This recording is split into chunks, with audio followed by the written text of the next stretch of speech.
Mitch, let me ask you about the vendor that says that the other agent says they're doing it for nothing. Does it come up? Oh, of course. Of course, every day. I mean, can I ask you, what are the top 3 or 4 that come up? Agent will do it for nothing. Yeah. The paper doesn't work. Yeah. I've seen auctions fail, so Yeah. I'm not going to go to auction. Yeah. Commission a little bit. They say, they'll sharpen the pencil on the commission. Are they the main 4, you reckon? Main 4, yeah. Can we touch on each one of them? Sure. Yeah. The other agent said that they would do it for nothing. Mr. and Mrs. Vendor, I can completely understand why that's really attractive to you. I do get that. And if I was selling my home and an agent told me they would pay for it, I would love to go with that because it would be the best thing for me, I guess, because I wouldn't have to give up the upfront cost. Yeah. I suppose the thing for me is I don't go down the path of paying for people's marketing because the problem is that you become obviously a liability to me. You don't become an asset, you become somebody who really, I've got an invested interest in the sale of your home. And when it comes to the negotiation of your contract, and I'm looking at going, well, I need to get this deal done, I might actually be a bit, jaded or trying to get the deal done, whatever it may be, and it could actually impact my decisions to get you the most money. Right. Because I want this to be financially beneficial for both of us. When you sell, I want to obviously get paid my commission, I want to move on and be done with it, and everyone to be happy with the transaction. The problem with paying for marketing in my mind is that I'm investing into you with no guarantee of a result. Because at the end of the day, Mr. and Mrs. Vendor, it's your decision whether you sell this home or not. Completely your decision. But unfortunately for me, it puts me in a position where even if we get you a great result, I've still got invested interest. If you decide not to sell or whatever it may be, then I'm left in a bit of a precarious position. Right. I've made mistakes in my real estate career, Mr. and Mrs. Vendor. And I'm happy to be a little bit vulnerable, and I paid for marketing before. But I'd never do it again based on the fact that I would never want to put you in the position where I had a vested interest in your biggest asset. Okay. So I think what you're also saying is that the minute that the agent has skin in the game, they may basically start focusing on making a decision that's good for the agent that might not be as good for the vendor. Of course. And you're saying, I don't want to put either of us in that position. Okay, let's talk about the objection on the auction. Sure. Yeah. And what do they normally say about auctions when they object? Yeah, most people have seen one fail, or most people have seen one passed in, or whatever it may be, because it happens. Yeah. And I always say to them, hey, look, guys, it's not a bulletproof vest. Yeah. It's not the silver bullet. The reality is that some properties don't sell at auction in the same way that some properties sit in the market for 6 to 12 months with a price on them. Yeah. Very, very similar. Because some properties don't transact as quickly as others. Yeah. But what I will tell you is that our days on market for auctions is much, much less because we're focused on a process of getting the buyers to their maximum figure rather than price and seeing whether we sit with the marketplace with the buyers. The worst mistake I believe that we can make is pricing the home, having it too high, we'll get no one through the opens, we have to reduce to chase the market. Too low, we can undersell the property.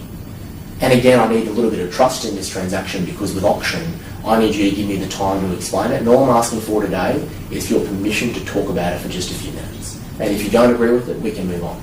But if you do want to know more about it, I'm happy to elaborate further. I believe that a lot of people get their back up about auction straight away because they don't understand it. Right. If we can get the permission to talk about it, right, and just have that, okay, Mitch, you can talk about it, and I get that 15 minutes to compare it non-biasedly to price and auction, that auction will always win. But if someone says, well, I don't want to go to auction, and you start going, well, the days on market are 100 versus 30, or auctions get the best results, or we never sell any other way, or I'd sell my mother's house by auction, whatever it may be, you're immediately entering confrontation. Okay, so you've made a point of that a few times, Mitch, and I think it's a very valid point that you might actually win the argument, but you lose the listing. The minute you get into confrontation mode, what you're saying is, I don't really care where you're at. I'm going to prove that I'm right. And what you're saying is that if you don't get permission to do it, you're better off sort of moving away from a head-on clash. Yeah, and because a clash only ends in one way, and it's with a disagreement, and you walk out the door and they'll say they'll call you. It only ends one way, I believe, because we've just got to, with clients, they're always nervous. I mean, out of curiosity, Mitch, what are you finding? You're going to 2 meetings or 1 meeting to get a listing signed up? 1 meeting. 1 meeting. Yeah. So sign it up first time. Yeah. Right. Do you see good agents closing? Do you close? Yeah, I think you've got to. I think you do have to, because people want to see an agent that's going to close a buyer. Right. And they want to see someone who wants to sell the home and wants to get the deals done. And hey, look, if you spent 45 an hour in someone's house, I believe you have the right to close, or at least ask for the business. Because, you know, it comes to a point where you've discussed everything, you've made your case, Yeah. and it's just whether do you want me to sell your home or not, basically. Okay. Is there normally a pre-listing kit that's been sent out? Absolutely, yeah. Yeah? I think it's very important to just send out some information for them to peruse over. Some people will read it, some people won't. The more analytical people probably will. And that's always great, because it actually takes time out of your presentation. Because, you know, you don't want to be there for too long. You want it to be fairly informative, but again, not, you know, going on for too long. Right. So. Mitch, an example of a close? Oh, hey guys, look, have I done enough today to earn your business? Right. You know, hey, I'd really love to sell your home. Like, I love what you've done to it. I'm really excited about it. I know that we can get a great result for you, because I know that we're obviously dealing with a lot of buyers with today's marketplace, and I'd just love to get the ball rolling for you. But again, I don't want to put you under any pressure. I just want to let you know that I'm here and we want to get the job done. Okay. And just a little bit of enthusiasm, and I think people want to deal with people who would make them enthusiastic about the sale as well, and get them excited about it. Beautiful. Mitch, let's talk about the objection. So we've covered a fair bit about print. Yep. We've covered about the other agent is going to pay for it. Yep. We've just talked a little bit about auction. What was that other objection? The other objection was the commission. Right. So you're too expensive. The other's cheaper. Yeah, of course. And hey, look, you know, it's all the old adage, you know, the cheapest agent is the one that gets you the best price. And we can, I believe, be very quick with our comebacks and sometimes get people offside. Because I can always say to a vendor, hey, look, I understand why you'd want to ask. I get that, obviously, to see if you can shave a bit off the deal. Yeah. What I would ask, though, is no commission is paid until you get your sale on your home. There is no commission payable. So until a point where you're happy with the result that I get you, you don't have to pay me a cent. And that's the beauty of it, because you're in control of the process throughout the entire thing. So whether it be 2.5%, whether it be 2%, whether it be 3%, whatever it may be, it's really irrelevant till you achieve a sale, because I believe the only decision you've got to make here today is whether I'm the person to negotiate the most money out of a buyer for you, and whether you're comfortable with me handling this transaction. And at the end, maybe we can look at it again, but again, I don't believe in talking about the figures now, because we don't know what it's going to sell for. And as I alluded to before, there's different prices we achieve in real estate. There's different processes we go down, and if we get all the buyers there and everything comes to plan and comes together in the way that we want it to, I know you're going to be happy with the result, and I know you're going to be happy to pay me the commission, because you'll be happy to move on with your life. That's fantastic. Mitch, 30 listing presentations a month. You're going in there. You've picked up a lot of things over the last, how long have you been doing the role? 18 months. 18 months. So there's a lot of listing presentations in a short period of time. What's the best 3 pieces of advice you can give our viewers out there? I think I alluded to it before, and I'm a big believer in naivety and having the guts to ask the questions. The biggest thing I'd say is, don't think the green eye monster's behind the door. Right. Don't think the vendor is going to be sitting there with a list of 20 objections ready to ask you, because they won't.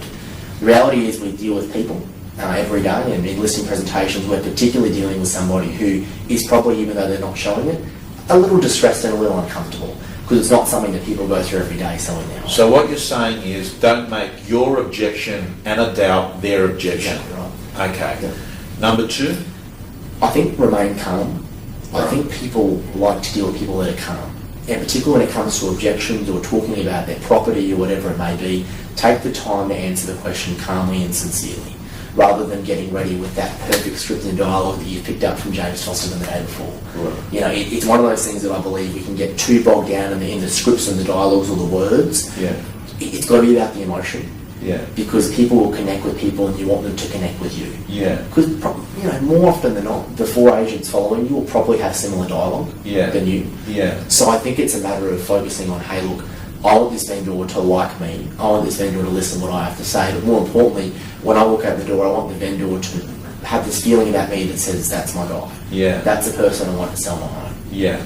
And I think that calmness is probably the key. Yeah, and guys and girls, as you're watching, you've heard me say it before, the ability to walk to a listing presentation and be having a conversation and more or less say to the vendor, it's okay if I don't get your listing. I'm not saying you literally say it, but more or less what you're going to say to someone there is, hey, this is not about me meeting my listing quota target.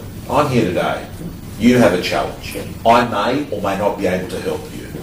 I'm going to ask you questions. At the end of it, I'm going to work out if I can help you. If I can, I'm going to run through a solution. If not, I'm just going to guide you off on what you should do.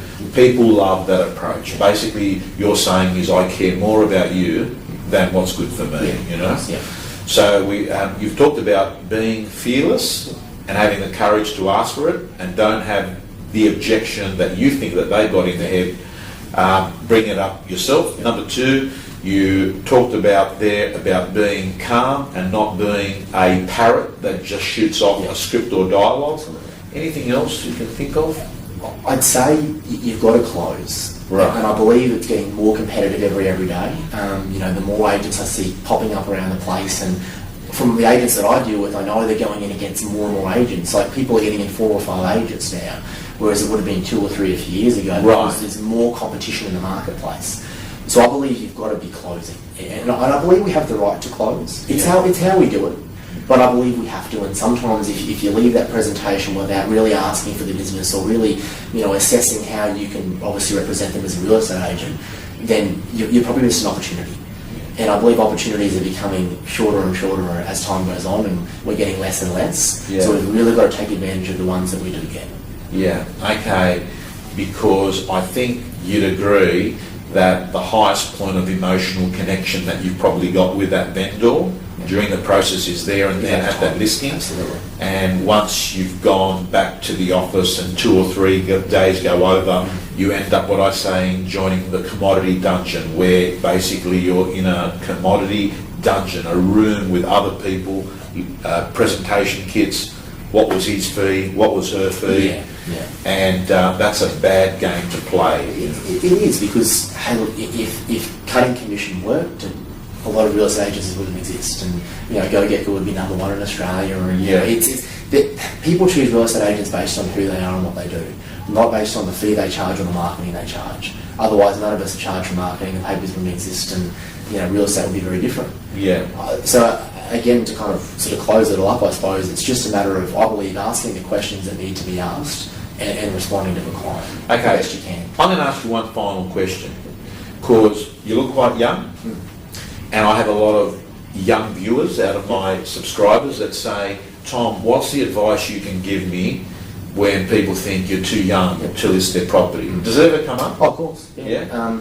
I've been asked a few times. I think I've always believed in building rapport through professionalism. Right. So I've always only taken in a booklet, and I said to before that I took in a notepad and a pen, because I want it to be about me.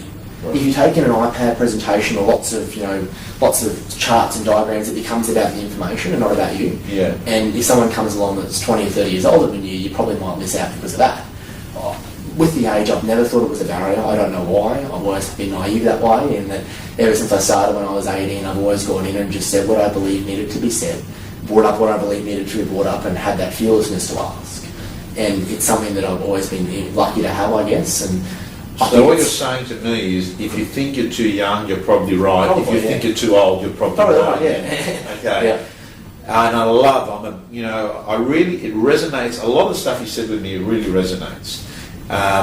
And particularly about the going in there with a pen and paper and appearing as an architect that's just working for that person. Yeah, and making it personal. And not saying that this is a ready-made solution that we give to everyone. It doesn't matter. You're basically saying, I'm a draftsman and I'm doing it on the run for you. Yeah. I like that. Mitch, thank you so much. Thanks, Tom. I really appreciate having you here. Thank you. When you're told that things aren't looking good, you can actually start looking backwards in your life.